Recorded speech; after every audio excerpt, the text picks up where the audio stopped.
I'm Nora Mardini. I'm Chuck Fowler, and we're Adesso Coffee.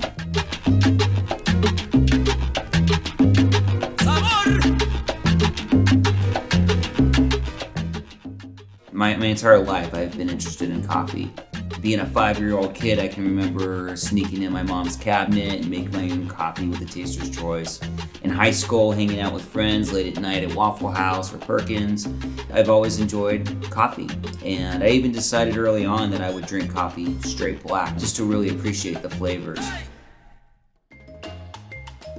I had a friend, maybe 20-something years ago, that was roasting coffee at a hot air popcorn maker. And just seeing the green coffee go into this machine and come out brown, and there's lots of smoke, it engaged me, it was exciting, and it really kind of whet my palate for roasting. My dear friend Larry Bourgeois, who started the Espresso Guild, introduced me to this wider world beyond the scope of our city, of the specialty coffee industry at large. So I'd say that a lot of my inspiration came from him. But overall, in terms of what really deeply inspires me in coffee, it always goes back to the producers. The men and the women that are picking the coffee cherries and doing the hard work and the hard labor of giving us the coffee that we consume every day. They're the ones that really fuel my passion and inspiration.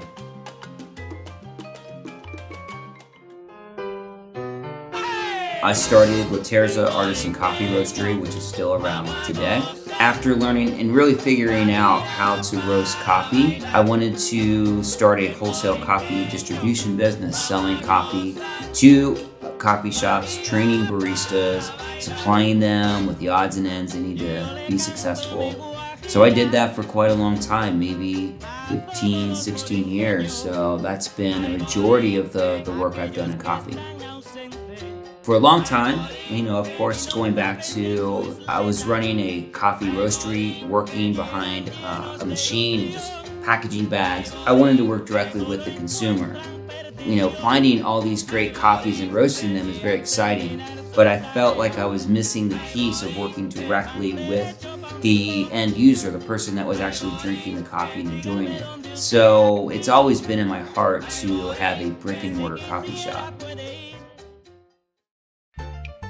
Maybe 4 years ago, I decided, okay, I'm going to start moving in a direction where I'm going to be actively looking for a place and a space to just do all these things that have been kind of brewing for a long time. Not just coffee, but adding in the components of cocktails and wine and classes and interactions, doing cooking classes and brewing classes. And having a space where we can inspire people to say, hey, we want to travel with you as you go out and you source coffee and you source other products for your shop. We want to go and be an active part of that.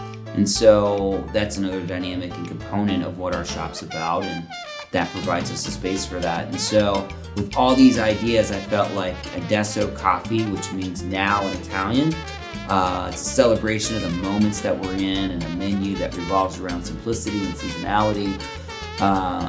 It felt like, okay, I'm going to move in this direction. I'm going to just do this thing and start actively pursuing it. 2 years before even COVID, on the back side of that, there was a lot of hard work to do in terms of taking this old laundromat, which sat empty. The building sat empty for many years. You look at this building off the side of the road and it just looks like tiny, and like, who would ever want to put a coffee shop in there? Who would ever want to put a cocktail bar in there and do something with this space? Nora had the vision to see what it could really be, and just it felt right. And so we dove into it and just started the hard work of working with contractors and jumping through all the red tape and the hoops that are required to convert a building over, rehab it, and make it a viable business. while that was going, we still had to make incomes. I had to wait tables. I set up an espresso cart under the name of Adesso Coffee at the Mercantile Library. That was kind of like a kickoff to what this brand was going to be.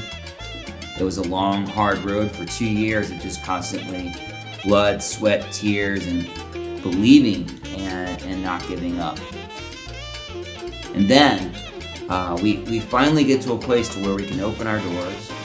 Governor puts in a stay-at-home order, and that's what we opened our doors to after all of that to get open.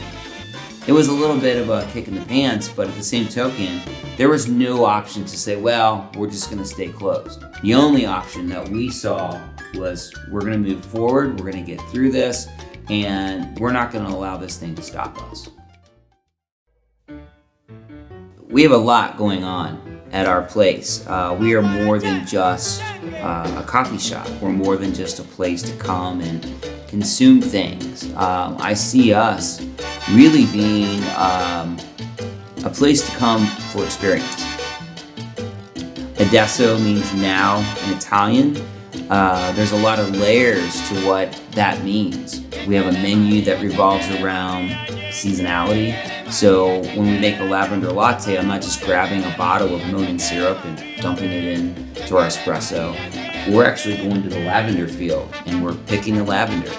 We have an amazing cocktail program. You could come in and get the classics. You can have an amazing Manhattan, incredible old-fashioned, or we could put a unique spin. So we do some really fun plays on classic drinks, and our cocktails are incredible. We bring in incredible wines from all over the world. It's not just, here's another place to get a California Cabernet, but you can actually get something that is very structurally familiar but is unexpected because of where it's come from. We do live music. It hasn't always made sense for us, but I've always been very intentional in the fact that I want to create a place that celebrates the arts. We offer brunch on Saturday morning, so we're making sausage gravy with Mexican chorizo, house-made biscuits that come over from Wildflower Cafe around the corner, and we've been doing waffles, blackberry compote, lavender whipped cream. So we're offering a variety of different things at our shop.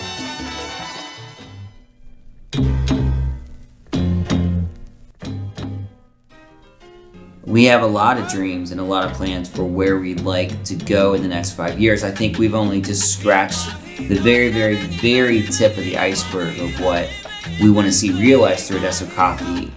We have many great connections with producers, primarily in Mexico. We've done so much travel to Mexico, especially in the Oaxaca region, making connections with just great producers that are there.